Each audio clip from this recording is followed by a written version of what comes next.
My brother's in Tobermory, and he showed his car was buried.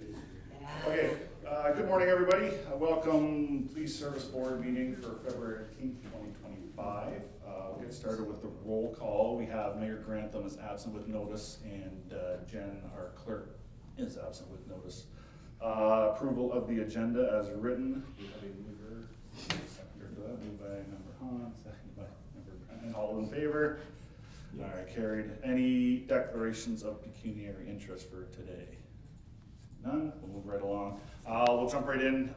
We have a ceremonial presentation. I will hand it over to Chief Campbell.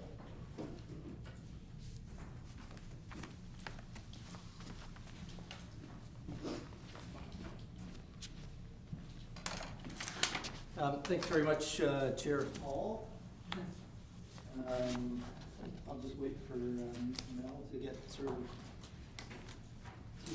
I'm just going to get her to blacking out the screen. For anyone who wants to take photos at any time, you're more than welcome. This isn't that rigor of a ceremony. So first of all, I'm going to ask Constable Michelle McIntyre to come forward.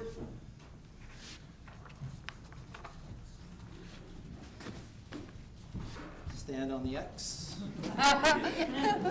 It's like American Idol in here, right? So this is a ceremony that we perform when a member gets to their 20-year mark in their career. And so it's a great honor to have Michelle here. I'm going to be a little less formal. I'm not going to do like the title. So it's great to have Michelle come forward and receive her 20-year exemplary bar on behalf of the province. And I'll get into a little bit about what the bar is in my prepared notes. I think everyone at the board is fairly aware of Michelle's role within the organization and what she means to our service. Again, you'll hear in my notes that she currently wears 3 hats within the organization. She's our media relations member, she's our community services officer, and the hat that she wears most prominently is with our mental health response program, which anyone who has ever been to a board meeting, watched a board meeting, knows that it is probably the most influential program certainly I've seen in my tenure of policing. And our success here locally in no small way is because of the efforts of Michelle, along with our colleagues at CMHA and the staff that help support that important programming here locally in our community. So without that, or with that, I will sort of get into my prepared notes, and then I'll present Michelle with her bar and her certificate, which Tammy helped frame this morning. So. Anyways, when you get old, you need to put these on to read things. So it is a pleasure to present Constable Michelle McIntyre to the board for presentation of her 20-year police exemplary police service bar and certificate. In 2008, that's a long time ago, Constable Michelle McIntyre started her policing career with Strathroy-Caradoc Police Service. In 2004, prior to her employment with us, she was employed for 2 years as a cadet with the London Police Service. And then commencing in 2006, she worked for 2 years as a constable in 42 Division with the Toronto Police Service. So I'm going to take a little pause and you can explain to people, where is 42 Division in the city of Toronto? Oh, in Scarborough. So just north of the 401. And it kind of borders where like Pickering is. So, safe to say, in 2 years of policing in the Toronto jurisdiction, you cut your teeth into a lot of probably unique, diverse, memorable type of calls. So while with both the London Police Service and the Toronto Police Service, several notations in her evaluations outlined her interest and ability to excel in the area of community services and general patrol, a direct precursor to her excellent work while serving with Strathroy-Caradoc Police Service. Now, I dived pretty deep into your evaluations and some of your documents in your file, And I noted this, an even earlier notation, and prior to your arrival in policing, I believe during your stint working at a London McDonald's restaurant, one supervisor outlined her training and accreditation. I want to highlight the word accreditation in customer service, lobby, and fries. So if you're looking for the secret McDonald's secret about what they do with their French fries, Michelle's your person. During Constable McIntyre's tenure with Strathroy-Caradoc Police Service, she has demonstrated a tireless work ethic and dedication to service. She completes her duties and assignments through a lens of empathy, consistency, and I want to stress this, is victim-centric. Whether assigned to the uniformed division or support services, she has demonstrated that she works collaboratively and is committed to a life of service to advance the quality of life within our community and throughout our policing profession. More recently, Michelle has demonstrated true leadership in her role in the MCERT, the community service, and the media officer role. Carrying 3 unique and distinctly different functions, she has advanced service priorities while balancing service excellence to our community members, sometimes representing our most vulnerable constituents. She represents our service on many fronts, and in many ways, sharing the voice and face of our service. Michelle has embraced her role of teaching and mentoring many of our new staff. She has a natural gift of communicating. This is where you can sort of nod. Which has led to an opportunity to provide instruction at Fanshawe College in their law and security program. I'm very proud of them. She demonstrates her leadership qualities by providing consistent and active programming across community partner agencies that further enhances the policing sector. She is extremely adaptable, demonstrates on a daily basis compassion to community members and colleagues, and is a highly respected member of the service. Michelle grew up in London along with her family, who was very involved in athletics, opting for policing instead of picking between a pro career in basketball or baseball. And throughout her policing career, she has been supported by her husband, Nadeem, children, Jack, Lucas, Desiree, and Sierra, and is joined here today by her parents, Rick and Darlene. She portrays the police service in a positive light outside of her official duties, and her commitment to professionalism and dedication to policing excellence have helped shape organizational culture, leading our members to grow professionally. Michelle, on behalf of the Chief's Office and all of our membership, I want to congratulate you on your 20-year exemplary service.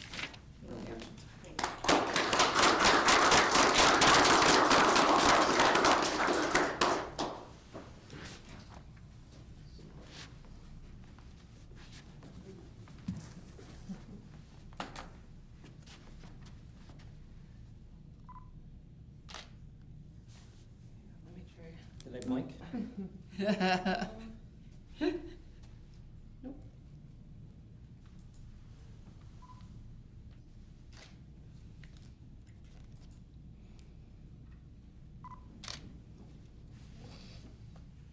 Did you speak in Anyone with a camera is welcome to come up, for sure.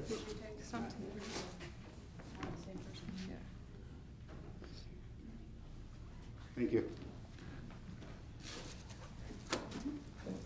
Any speeches? Speech. I didn't prepare a speech at all.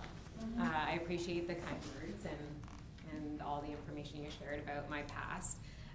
Yeah, definitely didn't pursue baseball and basketball. I'm already falling apart, as you guys know. I just had surgery on my shoulder, so.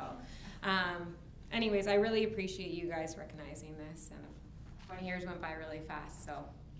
Thank you, everyone, and the support from the board as well. I appreciate that. And my family, pretty happy.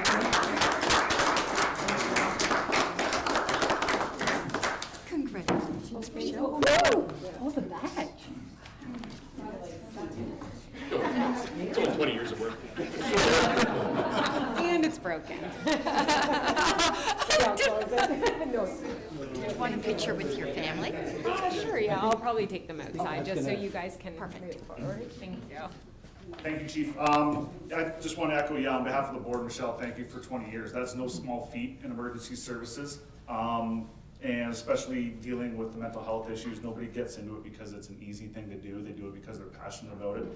And all the work that you've done over the years, it's very evident that it is a passion of yours, and we're extremely lucky to have you. Hopefully, I'm not gonna say another 20 years, but as many as we can get out of you. Thank you. We can take a 10-15 minute recess if we want, if people want to get more pictures and that, and then we can reconvene, say about 25 after 10. Sure.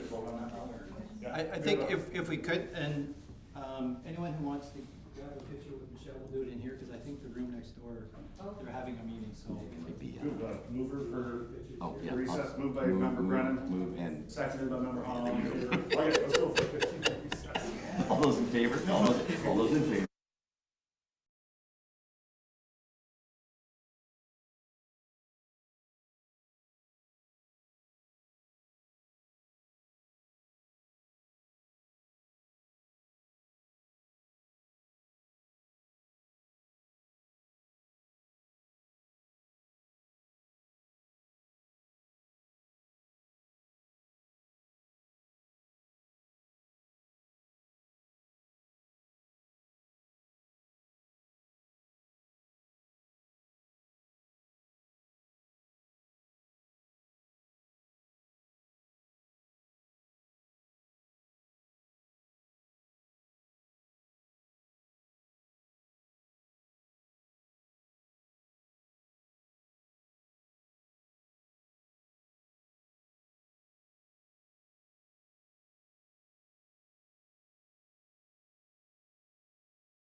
Maybe that I'm sure there is. Okay, let's get going back again. Thank you everybody for that. Next step is we are missing Inika. So we will pause She's, again until we we have to wait, we cannot start until she's back. I'll poke my head in the hall. She might be.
Okay, welcome back everybody. We do have to get the presentation accepted for information, so I have a mover for that. Moved by member Brennan, seconded by member Khan. All in favor to receive that? It's carried. Okay, on to reading and correction or approval of minutes. The general meeting minutes, January 21st, 2025. We have a mover and seconder to accept those. Moved by member Khan, seconded by member Brennan. All in favor? Carried. Okay, moving on down to communications. I'll mover and a seconder to receive information that we can ask questions if any. Moved by member Brennan, seconded by member Hahn. All in favor? Carried. Any questions about any of those items? 6.1 to 6.9, I believe 8. Anybody? Member Hahn, go ahead. I had a question in regards to 6.1.3, and I think I'll maybe direct it to, I was just going to say the chief, but I think I'm going to do it to the vice chief. I noticed, and it was also in the remarks with the presentation with Michelle this morning, you had mentioned about mental health and the importance, the timeliness, the influential aspect that she performs with that. And I noticed in this new regulation, I believe it's new, about mental health crisis response training. And I believe it's a new program under the new community services plan. And I was just going to ask you, would it require almost all of the officers to receive the training except those more current ones? And then I see that there's a requalification. I think this is an excellent training program, and to embrace it with, you know, the service. So is that something, I guess my question is, would it require most of the officers to have that training? And would that be something you take in-house later?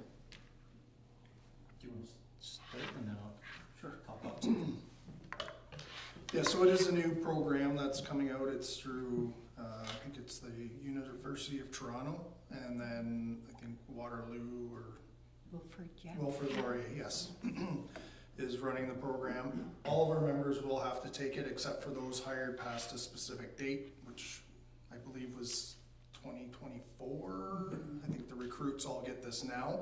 So anybody hired before that will need the full training course. We're still working on how to implement that, and whether it'll be online, whether we'll train our own in-house person to do the training internally.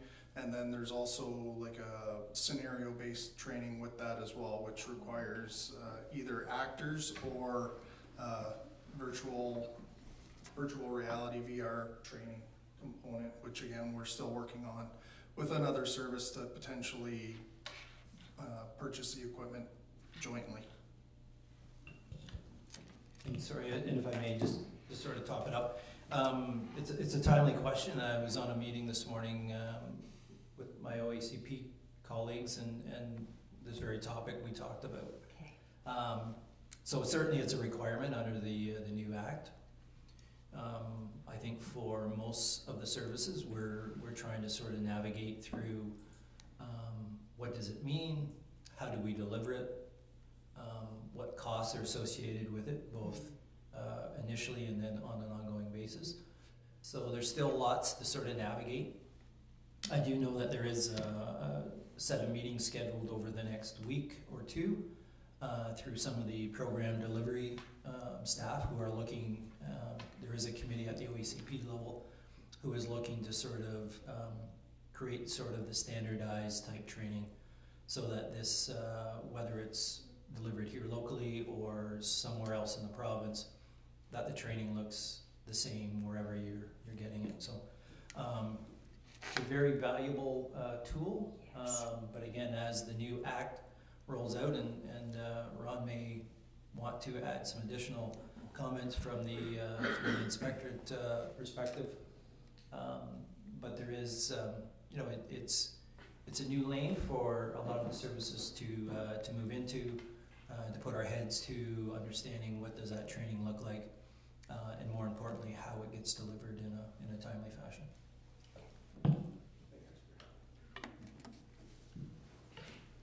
Member Brennan. Thank you. In a similar vein, I'd like to ask a question about item 6.1.8, change to the Community Safety and Policing Act 2019.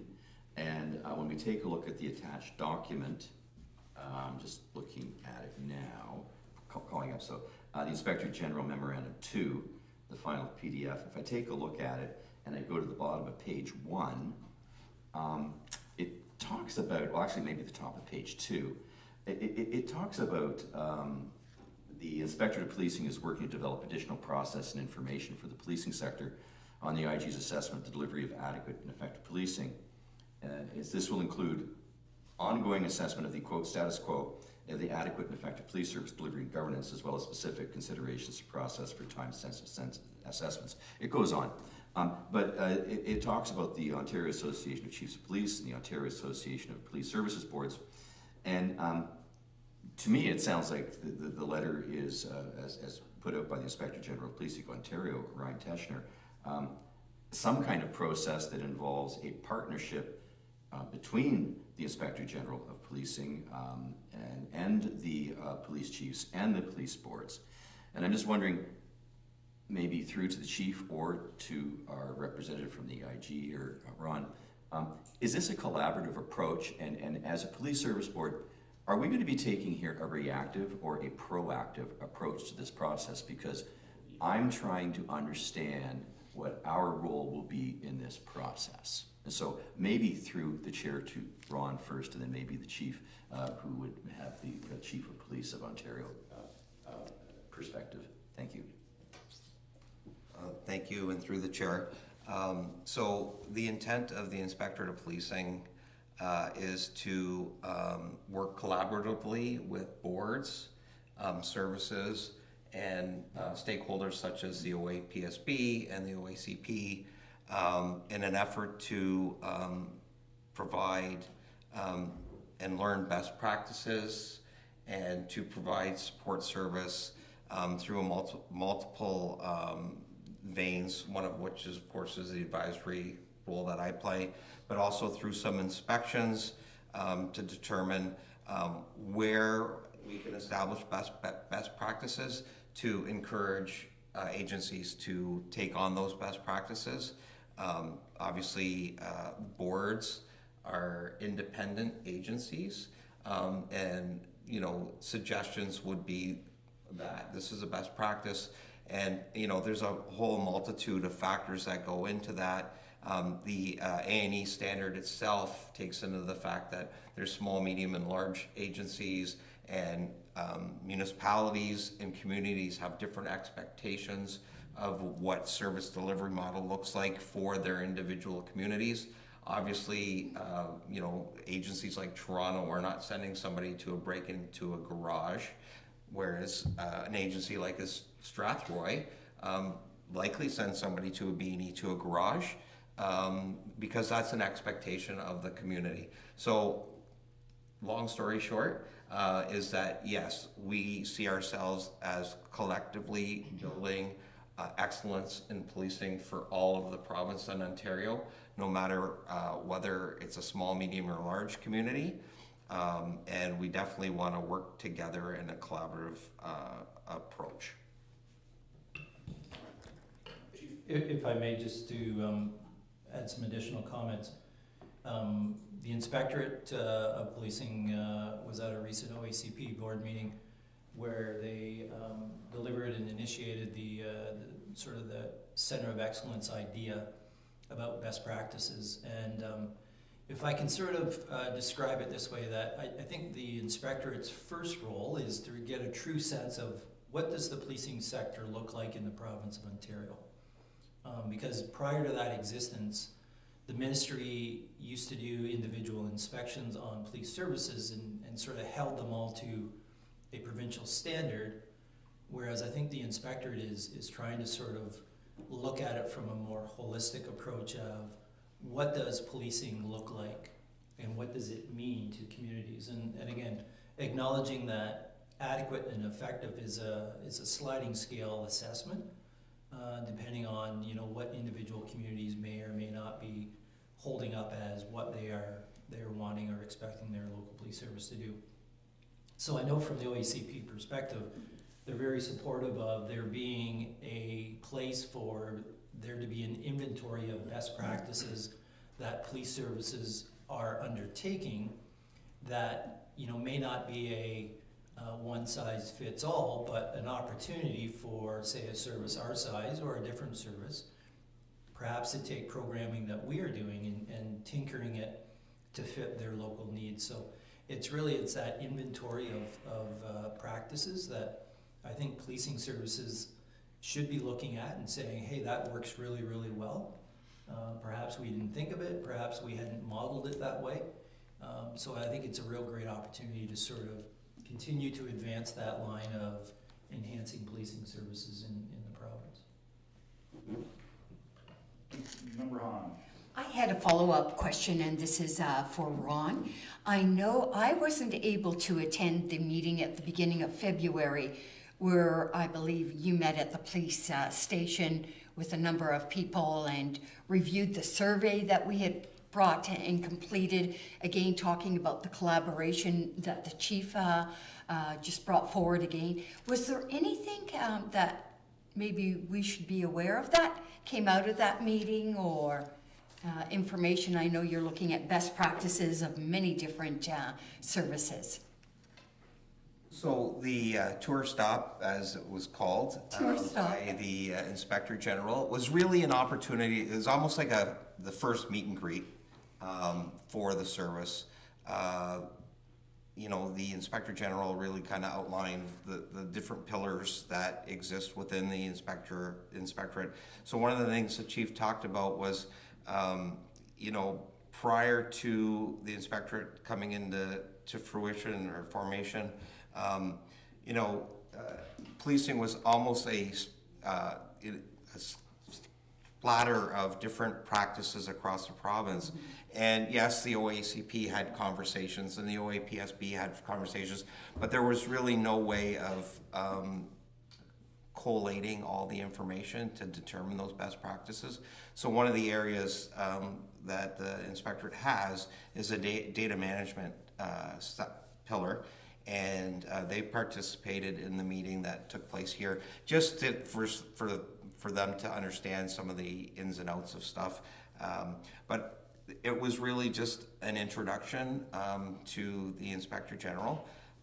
Now that I have the floor, I will say, and I've said to the deputy and I said to the mayor when he was here, this Strathroy meeting was by far the best meeting of the Zone 6 meetings in my opinion.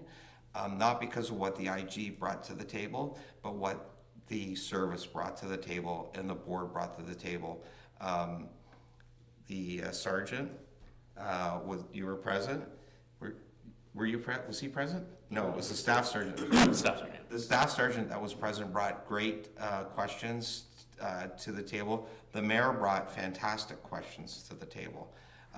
So this is really a pathway of exploration from my perspective, as we're treading new territory. We're the only province that has an inspectorate. England, the UK has an inspectorate of policing. So the model is really based on what they're doing in the UK, but we are really forging our own path in Ontario. And I can tell you there's a lot of interest from other provinces to see how this plays out. So we'll see what best practices we may achieve. We'll probably do some inspections that are gonna come to mixed results. For example, we're planning on doing a response time review. Obviously, there's a lot of challenges there. Again, I'll use what's Toronto's expectation for a response time versus what Strathroy's expectation of response time is. How long does it take for Strathroy to answer the phone versus how long does it take Toronto to answer the phone? I would suggest, based on our tour of the comm center, that you guys are really poised to answer calls instantaneously, where in Toronto there's some questions about their ability to answer those calls as quickly as you'd expect, right? So yeah, we're really forging a path that we're all participating. We're all pioneers in that respect. So just to again expand on some of those thoughts and comments. First of all, I think we ordered you a tour T-shirt that should be coming in shortly. We weren't sure on the size or the color, so but it will be coming.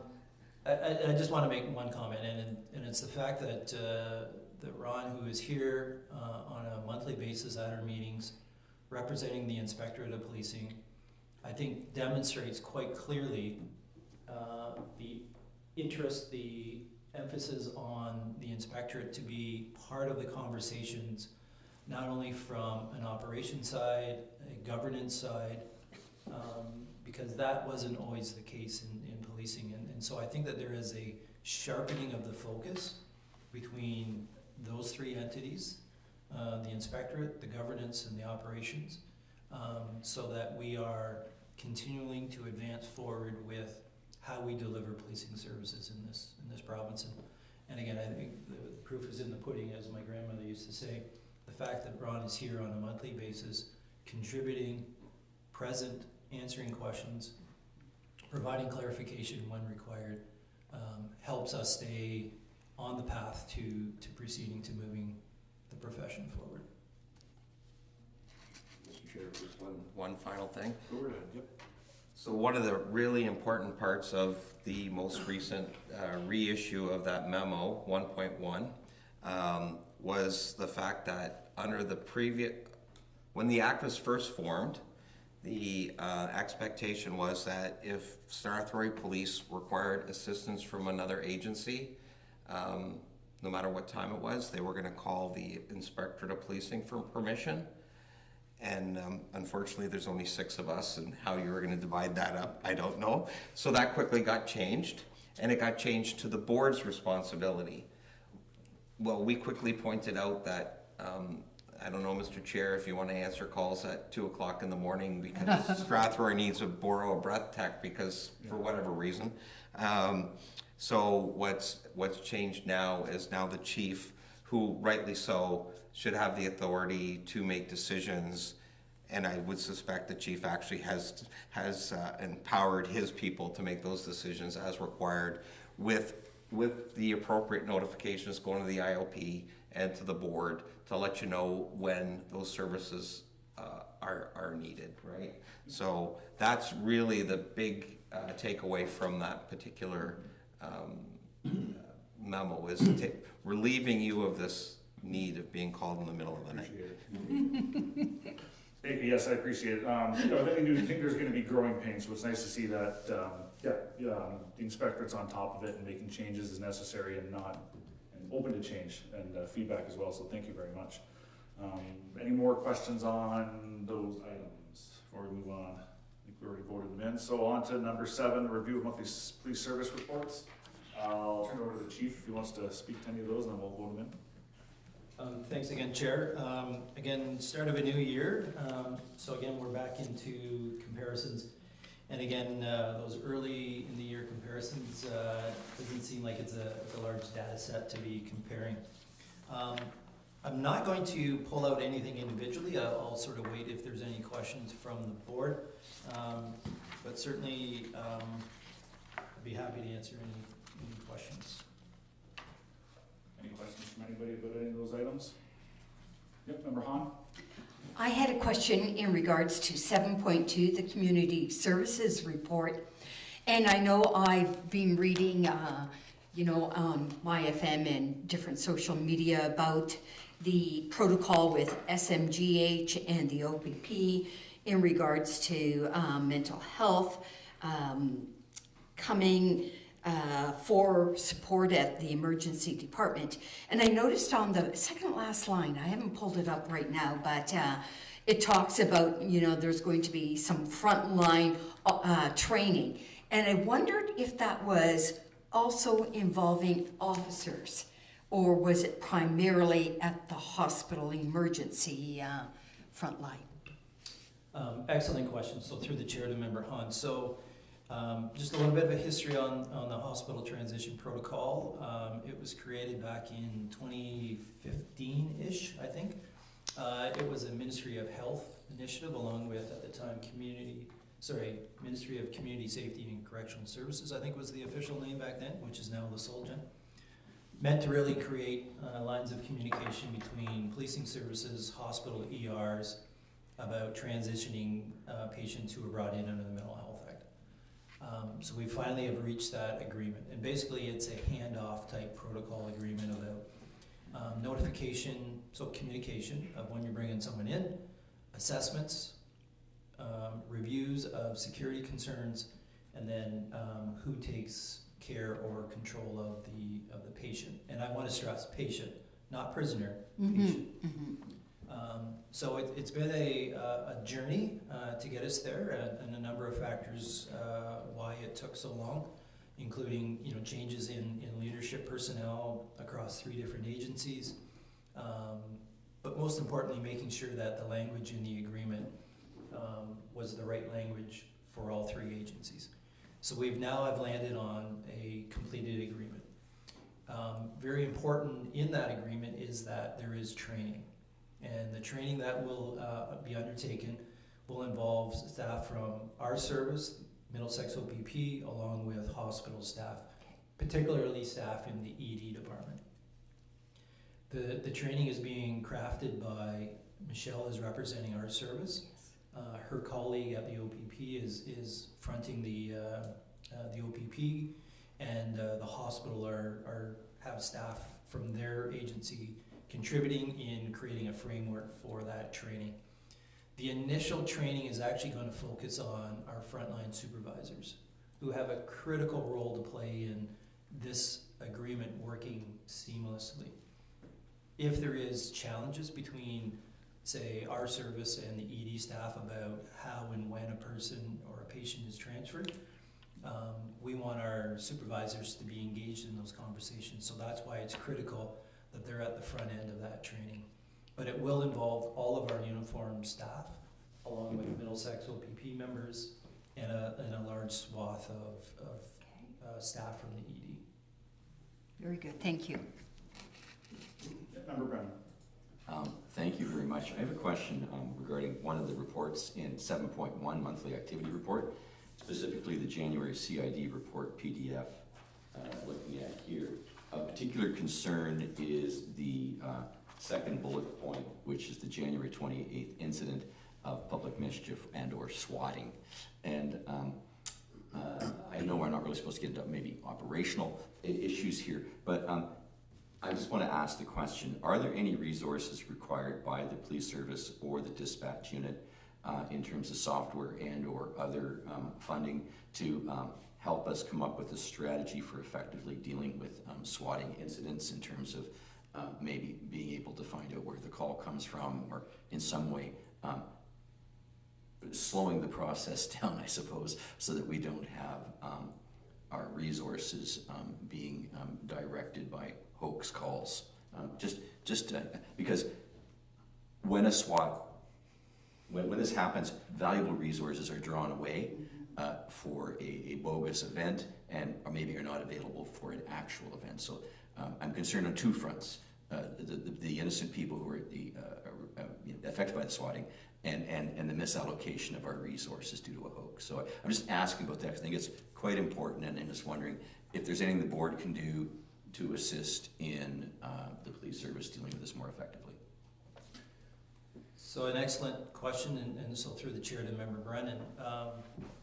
And I may defer some of my answer to Sergeant Cartwright, who certainly on that particular call was very front and center in regards to formulating a response. I'm going to start by saying sometimes I think we get confused with thinking that technology enhances or makes life better. In particularly, voice over internet or VoIP type addresses now permit people to make phone calls not from your standard landline where we knew it came from this specific address, or perhaps even more generally a cellular where we can put in parameters and try to find a radius of within a certain distance, this is where the call is coming from. This particular call came over a VoIP type network, which is almost untraceable. And I hate saying untraceable in that it sounds like you can never perhaps find it, and we may never find it, but it certainly makes it challenging to be tracing a phone call where it may sort of sit in this particular case, I think Southern California, and so it stretches your ability to really identify where that call is coming from. Okay. I respect the request to provide additional resourcing. I think our investigator who handles a lot of our extracts for data information is working his magic as best he can, but I'm not so sure that this will maybe lead us to that. So I'll maybe let Sergeant Cartwright sort of fill in. Thanks, Chief. Much to what the Chief has explained, we have very little investigative leads to go on in this one. We do believe the call came from a produced number that was produced over the internet, and it did come back to an area code from California. Those numbers can be generated and disposed of quickly. It's a trend. There is a trend going on. It's not just our community that was affected by the swatting. Waterloo region had significant number of swatting calls last year. City of London had one last year where they actually identified the offender through their investigation. In this case, we were lucky enough that we were able to isolate the names using our RMS system, and we were able to determine quickly that it was false because the person who was allegedly making the call, we were in contact with. We actually went and spoke to them at a different address. So we were able to resolve it quickly enough. The Criminal Investigations Division was assigned to investigate, and we really don't have any leads to follow. So, and I'm not really sure, to answer your question, Member Brendan, that I'm not aware of any technology that would assist us. I'd be nice. And I think we have the best technology that we could possibly have in order, if we had something to follow. Similar to what the Chief said with our digital forensic units being able to follow through and maybe write production orders to find information on the numbers. It's just that the number was a spoof. It just was, we were ghosted. So. Good to know. Methods of communication are great, I think, to allow everybody to get in touch with each other, but I know it's a struggle across all emergency services dealing with the voice and unable to trace addresses, so hopefully it doesn't become a habit in town and that it was a one-off. Member Hahn. I had one further question, and I don't know if we will have the answer for it, but it relates to the 2025 budget update, and it was only at the end of pay period 2. So it may not be, it may be a timing, but I noticed the OPC secondment for that month was 44,000 something, 28% of the budget. So do they pay in advance, Chief, or is this maybe from the prior year, and is it maybe a quarterly payment? How does that work? So through the chair to Member Hahn, I'd have to look into that. I would say based on the amount that it probably looks like it's a quarter. They generally pay, I think, in 3-month installments. Okay. So some of this may represent, 2024 revenue. So again, this is a revenue, like this is the reimbursement for the salary and benefits. So, and that member, Constable Westendorp, certainly has been at the college for most of 2024, so it could represent the last 3 months or the last 2 months of the calendar year 2024. So I'll have to speak to the Director of Finance or someone from his office to determine what that entry represents. I noticed also that month, and that's for the month of January, there was no what they call taxation income. Is that normal also, that they're taking it from just the municipality, or have they not brought, or do they wait till the budget is finalized before they advance? So through the chair to Member Hahn, I believe that your last comment is accurate, and we do have Councillor Brennan here, but the 2025 budget has been approved and passed. So I think that you will start to see the taxation allocations start being brought forward to the various departments in their budgets. Because obviously there would be a debt for that month, I think it was 500,000 of sorts, so I knew it was a timing issue, but I didn't know how long the police services had to wait for the funds to come in. Okay, thank you. Any more questions on those items before you vote in? All right, do we have a mover and a seconder to receive them from information? Member Hahn, second by Member Brennan, all in favor? Carried. Okay. Number 8, items from Chief Campbell. Once again, turn it over to you to speak to those 8.1, 8.2. Thanks. I will defer to the deputy since he authored both these reports, and I'll let him speak to the issues.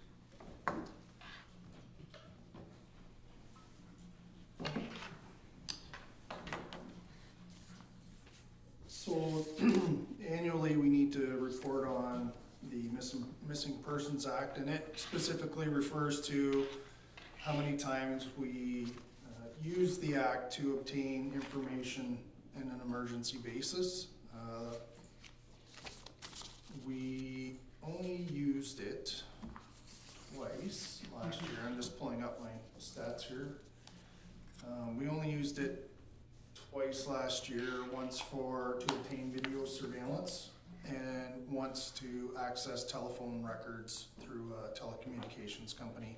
And these are used to, so for the surveillance video, it could be, was the missing person on video getting us a description of the person so that we have accurate information so we know what to look for.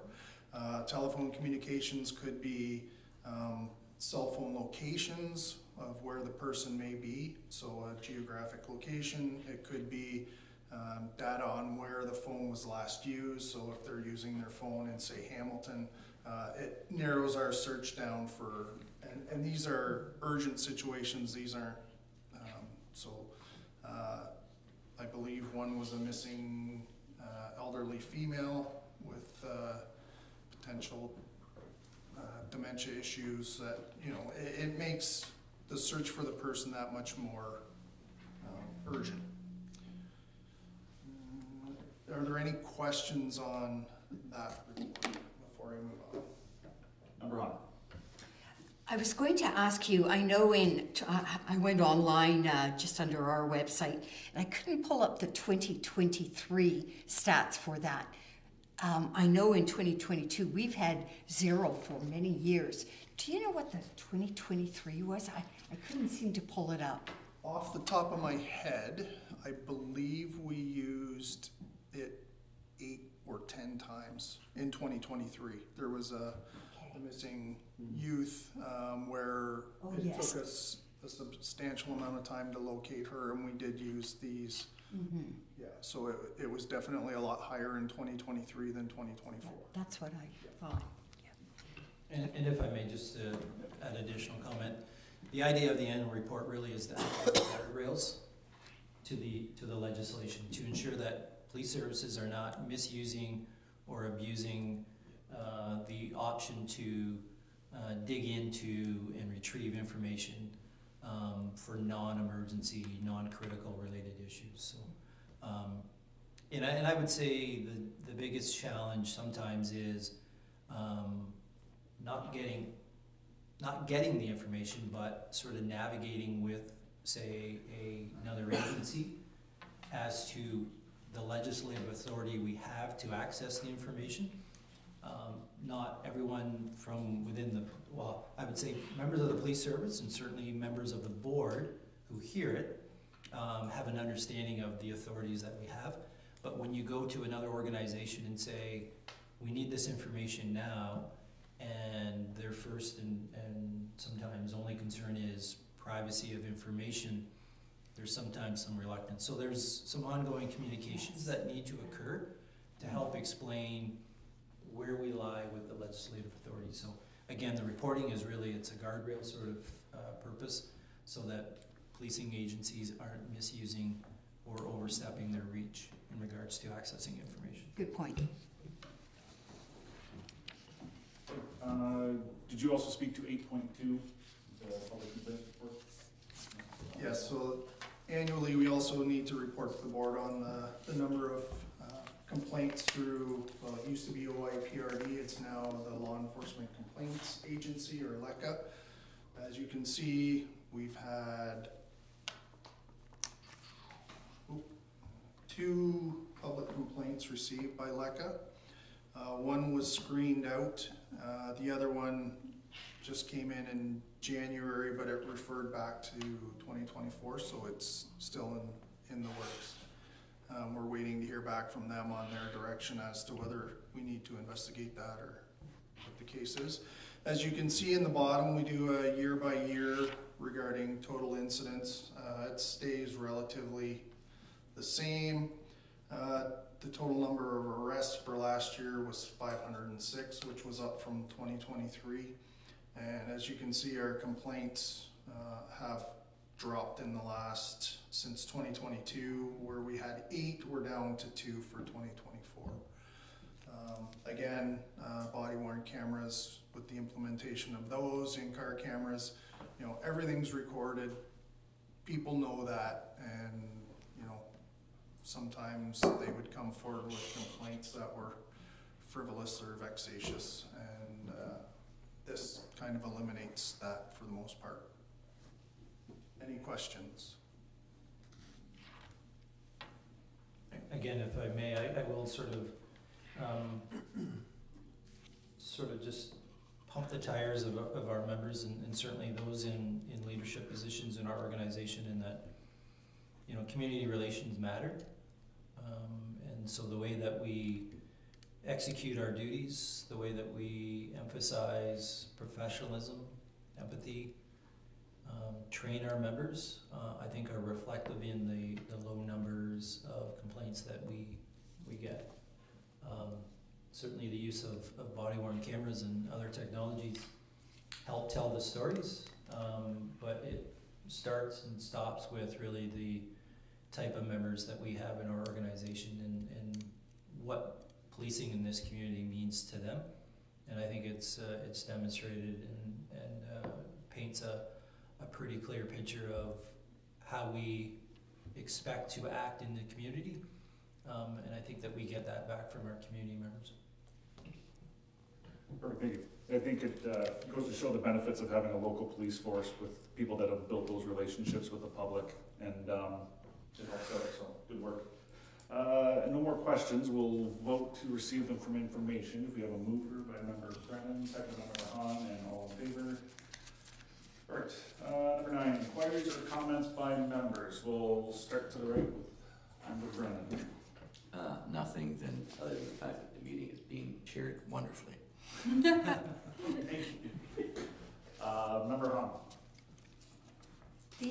The only item I was going to bring forward, and it was from the deputy chief, and it was you had brought forward about looking at the board policies that were done in 2023 and maybe following suit with this the same person to then rewrite some of the other update board policies with the new act. And I don't know if it needs an approval process at a board meeting, but I would recommend we would proceed with the good suggestion from the deputy chief. You may recall it was a separate email to us. Yeah, I think we had emailed back and forth and talking with the board secretary. We're gonna add that to next month's Oh, that one too. agenda. Okay. Yeah, just to have a good formal discussion about that to vote it Okay. forward. So Very good. Yeah, we'll carry that on next month. Okay. Any other inquiries or comments by chief, deputy chief? Anybody? None for myself, so. Okay. With that, move on, schedule of meetings. Next one, Tuesday, March 18th, 2025 at 10 a.m. Then Tuesday, April 15th, and Tuesday, May 20th. If there's nothing else, we'll move to adjourn. Do we have a mover? Seconder. Moved by member Hahn, seconded by member Brennan. All in favor? Perfect. Thank you very much. See everybody next month. I will put something.